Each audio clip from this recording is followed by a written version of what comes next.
फिर से स्वागत है। यहाँ पर बात क्या करने वाले आपको समझाएंगे और अच्छी तरीके से बताने का भी प्रयास करेंगे मेरे प्यारे। देखिए यहाँ पर जो भी बातें होंगी आपके सामने होंगी और आपको देखिए लास्ट तक जुड़े रहना है, सारी चीज़ों का समझना, क्योंकि ये बहुत बड़ा मॉडल पेपर है। तो आपका पूरा सोल्यूशन इसमें बताया गया है मेरे पेरेंट्स। आपको आज रात पढ़ लेना है इसको और तैयार कर लेना है, ठीक है, क्योंकि कल आपको यहीं मिलने वाला है, ठीक है। यहाँ बात करेंगे कक्षा 12 हिंदी के 2022 मॉडल पेपर की बात करेंगे और बहुत ही इंपॉर्टेंट आपके लिए वीडियो होगी, ठीक है। और सभी से अनुरोध है कि आप लोग लास्ट जरूर बने रहेंगे, तभी आपको सभी प्रश्नों को समझ में आएगा, ठीक है। यहाँ पे देखिए पहला प्रश्न क्या होगा, आप लोग आंसर भी देकर चलिएगा, क्योंकि आंसर आप देते रहेंगे तो आपका मन भी लगता रहेगा, ठीक है। और जो भी स्टूडेंट्स हमारे साथ जुड़ेंगे वो लास्ट तक बने रहेंगे और तुरंत चैनल को सब्सक्राइब कर देंगे, लाइक कर देंगे, शेयर कर देंगे, ठीक है। यहाँ पर देखिए बात क्या करेंगे, कबीर के गुरु का नाम क्या था। तो यहाँ पर 4 ऑप्शन आपको मिलेंगे, वल्लभाचार्य, नरसिंह हरिदास, रामानंद, रामकृष्ण परमहंस। तो यहाँ पे अगर आंसर की बात करें, आंसर क्या हो जाएगा, हमारा आंसर हो जाएगा रामानंद जी हो जाएंगे। कौन हो जाएंगे, रामानंद जी हो जाएंगे, ठीक है। चलिए अगले प्रश्न की बात कर ला। प्रश्न देखिए, आप लोग आंसर देने का प्रयास करिएगा, सभी लोग आंसर दीजिएगा। जो भी स्टूडेंट आंसर नहीं देगा वो समझ लीजिए कल फेल माना जाएगा, ठीक है। तो सभी को आपको आंसर देना है और जितने भी स्टूडेंट्स हमारे साथ यहाँ जुड़ेंगे तुरंत चैनल को शेयर करेंगे और वीडियो को भी शेयर करें, क्योंकि बहुत ही इंपॉर्टेंट वीडियो आपके लिए होने वाली है, ठीक है। देखिए अष्टछाप के कवि नहीं हैं, जो अष्टछाप के कवि हैं वे कौन से नहीं हैं। देखिए ऑप्शन देखेंगे यहाँ पे, सूरदास, कुंभदास, कुंभनदास, तुलसीदास या कृष्णदास। तो यहाँ पर आंसर की बात करें, आंसर क्या हो जाएगा, तुलसीदास जी हो जाएंगे, ठीक है। तो आपको आंसर भी देना है यहाँ पे सभी स्टूडेंट्स को। चलिए अगला प्रश्न देखिए क्या है, वेरी वेरी मोस्ट इंपॉर्टेंट, आपको आंसर देना है इसका। हिंदी का प्रथम कवि माना जाता है, किसको माना जाता है, सभी को आंसर देना है, एक साथ आंसर दीजिए सभी लोग। हिंदी का प्रथम कवि माना जाता है, किसको माना जाता है, सरापा को माना जाता है, किसको, सरापा को माना जाता है, ठीक। चलिए अगला प्रश्न देखिए, very very most important, Hindi साहित्य के आदिकाल के लिए बीज वपन काल नाम दिया, ठीक, किसने दिया था। देखिए 4 ऑप्शन आपको दिख रहे होंगे, तो इसका आंसर क्या हो जाएगा, आचार्य हजारी प्रसाद द्विवेदी, महावीर प्रसाद द्विवेदी जी हो जाएंगे, ठीक। चलिए अगला प्रश्न देखिए, वेरी वेरी मोस्ट इंपॉर्टेंट, आपका हिंदी प्रथम महाकाव्य माना जाता है, हिंदी का जो प्रथम महाकाव्य है माना जाता है, किसको माना जाता है, रामचरितमानस को, पद्मावत को, पृथ्वीराज रासो को, रामचंद्रिका को। यहाँ पर अगर आंसर की बात करें, आंसर क्या हो जाएगा, इसका आंसर हो जाएगा पृथ्वीराज रासो, क्या हो जाएगा, पृथ्वीराज रासो, ठीक। चलिए अगर आप प्रश्न देखिए, स्कंदगुप्त नाटक के लेखक कौन है, स्कंदगुप्त नाटक के लेखक कौन है, प्रेमचंद, लक्ष्मी नारायण मिश्र, जयशंकर प्रसाद, धर्मवीर भारती। तो यहाँ पे अगर आंसर की बात करें, आंसर क्या हो जाएगा, हमारा आंसर हो जाएगा आपका जयशंकर प्रसाद, क्या हो जाएगा, जयशंकर प्रसाद हो जाएगा, ठीक है। चलिए अगला प्रश्न देखिए क्या है, वेरी वेरी मोस्ट इंपॉर्टेंट आपके लिए, प्रिय प्रवास काव्य कृति का मुख्य रस कौन सा है। तो प्रिय प्रवास काव्य कृति का जो मुख्य रस है मेरे पेरेंट्स वहाँ क्या है, यहाँ पे देखिए 4 ऑप्शन आपको हम बता देते हैं और आपको आंसर कमेंट बॉक्स में देना है, ठीक है। संयोग श्रृंगार, करुण रस या वियोग श्रृंगार या शांत रस। तो आपका आंसर, सही आंसर क्या हो जाएगा, वियोग श्रृंगार हो जाएगा, ठीक। चलिए अगला प्रश्न देखिए, वेरी वेरी मोस्ट इंपॉर्टेंट क्या है कि जयशंकर प्रसाद द्वारा ब्रजभाषा में रचित काव्य संग्रह कौन सा है। तो यहाँ पे अगर आंसर की बात करें, आंसर क्या है, चित्रधारा, क्या है, चित्रधारा है, ठीक है। चलिए अगला प्रश्न देखिए, वेरी वेरी मोस्ट इंपॉर्टेंट, आज लघुत्तरी प्रश्नों को पढ़ेंगे, ठीक है। तो आप सभी लोग एक बार जबरदस्त तरह को लाइक कर दीजिए, शेयर कर दीजिए, कमेंट कर दीजिए, ठीक है। चलिए परीक्षा गुरु नामक रचना की विधा लिखिए। तो परीक्षा गुरु नामक उपन्यास की विधा की रचना है, तो उपन्यास की विधा की रचना है, ठीक है। तो परीक्षा गुरु है, किस विधा की रचना है, उपन्यास विधा की रचना है, ठीक। अगला प्रश्न देखिए, जयशंकर प्रसाद के 2 उपन्यासों के नाम लिखिए, कौन सा है, कंकाल और तितली, क्या है, कंकाल और तितली, ठीक है। तुलसीदास द्वारा विरचित 2 प्रसिद्ध काव्य कृतियों के नाम लिखिए। तो कौन सा होगा हमारा, अगत श्री रामचरितमानस अवधी भाषा में है और विनय पत्रिका ब्रज भाषा में है, ठीक। चलिए अगला प्रश्न देखिए, प्रेमचंद्र के 2 प्रसिद्ध उपन्यासों के नाम लिखिए। तो प्रेमचंद्र के 2 प्रसिद्ध उपन्यास कौन कौन से हैं, गोदान और गबन, कौन कौन से हैं, गोदान और गबन, ठीक।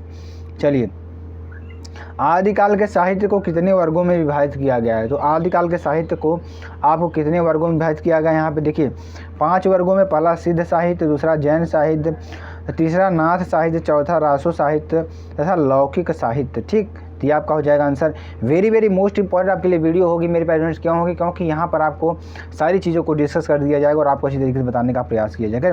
चलिए पद्यांश की बात करेंगे, जो आपके लिए वेरी वेरी मोस्ट इंपॉर्टेंट होगा और आपको यहाँ पर सारी चीज़ों को डिस्कस करने का प्रयास किया जाएगा, ठीक है।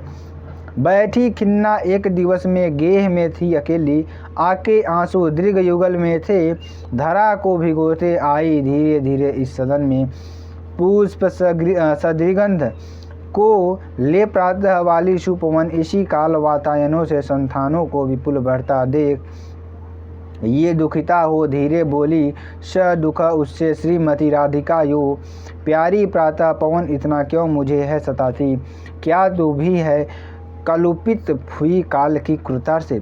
ठीक, तो क्या लिखना है इसमें आंसर देखिए। प्रश्न क्या है, उपयुक्त पद्यांश का शीर्षक का नाम और कवि का नाम लिखिए। रेखांकित अंश की व्याख्या कीजिए। घर में दुखी होकर एक दिन अकेले कौन बैठा था, फूलों की सुगंध से युक्त राधा के घर कितने प्रवेश किया। ठीक, तो राधा ने प्रातःकाल वायु को दुखित होकर क्या कहा, तो सारी बातों का भी डिस्कस करेंगे और आपको बताने का प्रयास करेंगे। देखिए, प्रस्तुत पद महाकवि अयोध्या सिंह उपाध्याय हरिओद द्वारा रचित प्रिय प्रवास से हमारी पाठ्यपुस्तक पद्य भाग में संकलित पवन दूतिका शीर्षक से काव्यांश से उद्धृत है। ठीक है, तो यहाँ पे देखिए रेखांकित अंश की व्याख्या करेंगे। रेखांकित अंश क्या था, आप जो एक बार दिखा देते हैं आपको। क्या था, प्यारी प्रातः पवन इतना क्यों मुझे सताती, क्या तू भी है कलुपित हुई काल की कुर्ता से। ठीक, चलिए इसका आपको बताना है। ठीक है, चलिए अब देखिए जो किससे पवन दूतिका से लिया गया है। ठीक है, रेखांकित अंश की व्याख्या करेंगे तो प्रातःकालीन सुखद वायु पुष्पों की सुगंध लेकर धीरे धीरे खिड़कियों के रास्ते उस घर में प्रविष्ट हुई, जो राधा घर में बहुत दुखी होकर अकेली बैठी थी। वायु संयोग में दुखद लगती थी, अतः उस वायु के कारण अपनी व्यथा को और बढ़ता देखकर राधा बहुत दुखित होकर उससे बोली कि है प्यारी प्रभातकालीन वायु, तू मुझे इतना क्यों सता रही है, क्या तू भी मेरे भाग्य की कठोरता से प्रभावित होकर दूषित हो गई है। अर्थात समय आ गया, भाग्य मेरे विपरीत है ही पर तुली है, जबकि सामान्यतः तू लोगों को सुख देने वाली मानी जाती थी। ठीक है, एक दिन राधा घर में दुखी होकर अकेली बैठी हुई थी। कब, एक दिन। ठीक है, फूलों की सुगंध से युक्त होकर राधा के घर प्रातःकालीन सुखद वायु में प्रवेश किया। ठीक है, राधा ने प्रातःकालीन वायु से दुखित होकर कहा कि हे प्रभातकालीन वायु, तू मुझे क्यों सताती है, क्या तू भी मेरे भाग्य की कठोरता से प्रभावित होकर दूषित हो गई है। तो इसमें देखिए आपके लिए वेरी वेरी मोस्ट इंपॉर्टेंट प्रश्न है ये, जो आपके एग्जाम के लिए वेरी वेरी मोस्ट इंपॉर्टेंट है। तो आपको अगर वीडियो अच्छी लग रही हो तो आप कमेंट शेयर लाइक ज़रूर करिएगा। ठीक है, प्लीज़ आप लोग शेयर अपने अपने ग्रुप में ज़रूर करिएगा इसको। ठीक है, चलिए गद्यांश की बात करेंगे। भूमि का निर्माण देवों ने किया है, वह उन्नत काल से है, भौतिक रूप में सौंदर्य और समृद्धि के प्रति सचेत होना हमारा आवश्यक कर्तव्य है। भूमि के पार्थिव स्वरूप के प्रति हम जितने अधिक जागरूक होंगे उतने ही हमारी राष्ट्रीयता बलवती हो सकेगी। यह पृथ्वी सच्चे अर्थों में समस्त राष्ट्रीय विचारधाराओं की जननी है। जो राष्ट्रीयता की पृथ्वी के साथ नहीं जुड़ी है वह निर्मूल होती है। राष्ट्रीयता की जड़ें पृथ्वी के जितनी गहरी होंगी उतना ही राष्ट्रीय भावों का अंकुर पल्लवित होता है। इसलिए पृथ्वी के भौतिक स्वरूप की अद्योपांत जानकारी प्राप्त करना, उसकी सुंदरता, उपयोगिता और महिमा को पहचानना आवश्यक धर्म है। ठीक, अब देखिए इसमें क्या क्या प्रश्न है हमारे। उपयुक्त गद्यांश में पाठ और लेखक का नाम लिखिए। रेखांकित अंश की व्याख्या कीजिए। राष्ट्र भूमि के प्रति हमारा आवश्यक कर्तव्य क्या है, किस प्रकार की राष्ट्रीयता के लेखक ने निर्मूल कहा है। ठीक है, यह पृथ्वी सच्चे अर्थों में क्या है, भूमि का निर्माण किसने किया और कब से, भूमि में पार्थिव स्वरूप के प्रति जागरूक रहने का क्या परिणाम होगा। ठीक, चलिए इसमें क्या है कि आपको बता देंगे। प्रस्तुत गद्य अवतरण पाठ्य पुस्तक गद्य भाग में संकलित एवं भारतीय संस्कृत के अध्येता डॉक्टर वासुदेव शरण अग्रवाल द्वारा लिखित राष्ट्र का स्वरूप नामक शीर्षक से लिया गया है। ठीक, रेखांकित अंश की व्याख्या करेंगे।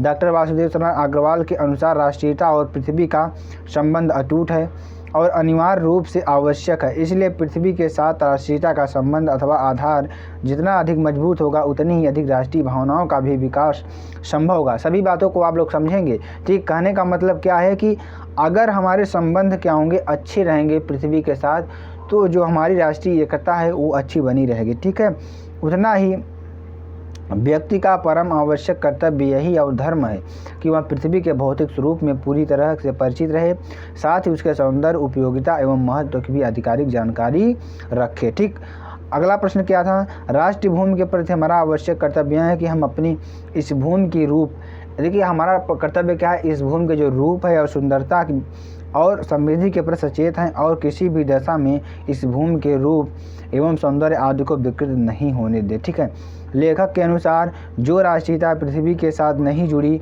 वह निर्मूल होती है। ठीक है, यह पृथ्वी सच्चे अर्थों में समस्त राष्ट्रीय विचारधाराओं की जननी है।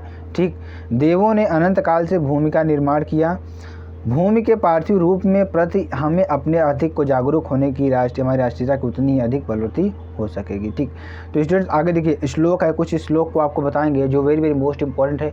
पूरा मॉडल पेपर आपको यहाँ पे दिया जाए। ठीक है, सुखार्थिन कुतो विद्या विद्यार्थी न सुखम विद्यार्थी वा यत्यजेत विद्या विद्यार्थी तजेत सुखम। ठीक है, प्रस्तुत श्लोक में हमारी पाठ्य पुस्तक में संस्कृत भाग में संकलित सुभाष रत्नान नामक पाठ से अवतरित है।